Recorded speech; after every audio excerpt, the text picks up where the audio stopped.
అమరావతి రాజధాని మీద మరో బిగ్ అప్డేట్ అండి.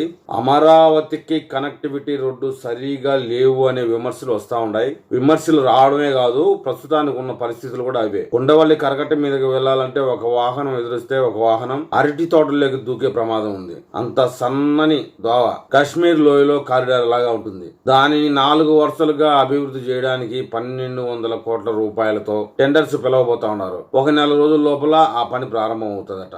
ఏదైతే మంతెన సత్యనారాయణ ఆశ్రమం వద్ద ఆగిపోయిందో సీడ్ యాక్సిస్ రోడ్, ఆ రోడ్డుని మణిపాల్ హాస్పిటల్ దగ్గర జాతీయ రహదారికి కనెక్టివిటీ చేసే 7 కిలోమీటర్ల రోడ్డుని 3000 కోట్ల రూపాయలతో పూర్తి చేయబోతా ఉన్నారు. ఇక 69 మంది నుంచి భూసేకరణ చేయాల్సి ఉంది. ఇప్పటికే 49 మందిని భూమిని అప్పగించారు. మిగతా 20 మందిని కూడా వారు కోరిన పరిహారం విషయంలో నెగోషియేషన్ చర్చలు జరుగుతూ ఉన్నాయి. అది కూడా క్లారిటీ వచ్చే అవకాశం ఉంది. రాబోయే నెల రోజుల్లో భూసేకరణ ప్రక్రియ పూర్తి చేసుకుని టెండర్స్ కి అయితే వెళ్లబోతా ఉంది. 24 మంత్ లో ఆ పని కూడా పూర్తి అయిపోతుందట.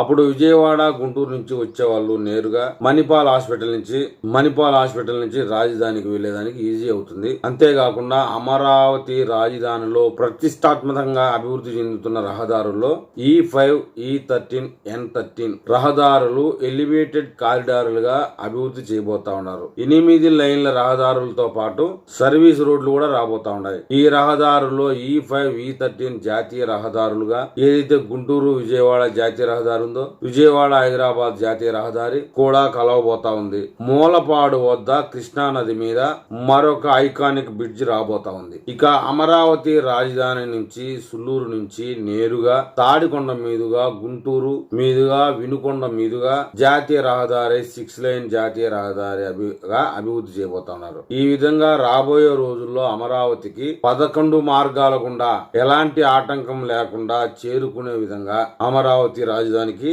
మార్గం సుగమం కాబోతా ఉంది. ముఖ్యంగా 3 వేరియట్ కారిడార్లు రాబోతా ఉన్నాయి.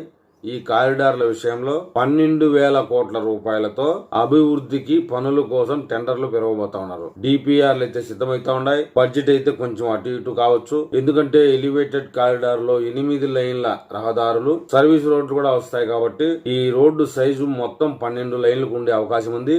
ఈ పనులు పూర్తి కావడానికి అయితే 2 సంవత్సరాల సమయం పట్టే అవకాశం ఉంది. అంటే 24 నెలల సమయం. సిద్ధమైన తర్వాత ఆ ప్రాజెక్టుకు ఎంత ఖర్చు అయింది దాని మీద పూర్తి క్లారిటీ వస్తుంది. ఆ క్లారిటీ వచ్చిన తర్వాత మళ్ళీ మనం ఒక వీడియోలో కలుసుకుందాం. ఆ వీడియో మీకు చేరాలంటే నా ఛానల్ సబ్స్క్రైబ్ చేయండి, లైక్ చేయండి.